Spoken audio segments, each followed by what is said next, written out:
শেষ হলো ২ বছরের অপেক্ষার পালা। অবশেষে ঢালিউড বস আফরান নিশো বড় পর্দায় হাজির হলেন দাগি রূপে। আসন্ন রোজার ঈদে মুক্তি পেতে যাচ্ছে নিশো অভিনীত দাগি শিরোনামের সিনেমাটি। ১১ মার্চ বিকেলে প্রকাশ পেয়েছে দাগির এক ঝলক, আর এতেই নড়ে চড়ে বসেছেন বসের ভক্ত অনুরাগীরা। জেলের দাগ একবার যা লাগছে, সেই দাগি সারাটা জীবন। টিজারের শুরুতে ঢালিউড বস নিশোর কণ্ঠ ভেসে আসে। সেখানে এই অভিনেতাকে বলতে শোনা যায়, আব্বা আমাকে সবসময় বলতো, নিশান, জীবনের একটা লক্ষ্য খুঁজে বাইর করো।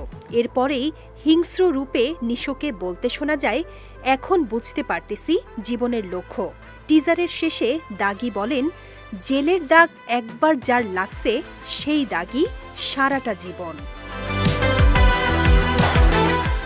১ মিনিট ৮ সেকেন্ডের টিজারে নিশো ধরা দিয়েছেন ৩টি ভিন্ন ভিন্ন রূপে, কখনো সাধারণ, কখনো কয়েদি, আবার কখনো ভয়ঙ্কর খুনি রূপে নিজের জানান দিয়েছেন পর্দার নিশান।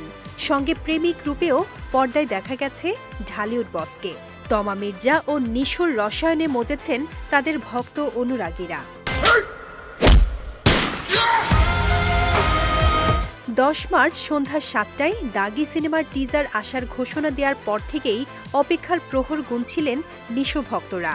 সামাজিক যোগাযোগ মাধ্যমে বিভিন্ন মন্তব্যে তারা জানান দিচ্ছিলেন টিজারটি দেখার উৎকণ্ঠার কথা। অবশেষে অপেক্ষার অবসান। টিজার প্রকাশের পর থেকে প্রশংসায় ভাসছে দাগি team.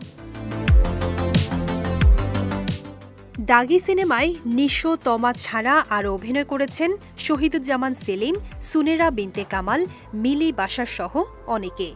SVF alpha I entertainment limited এবং চরকির প্রযোজনায় সিনেমাটি নির্মাণ করেছেন জনপ্রিয় শিহাব শাহীন।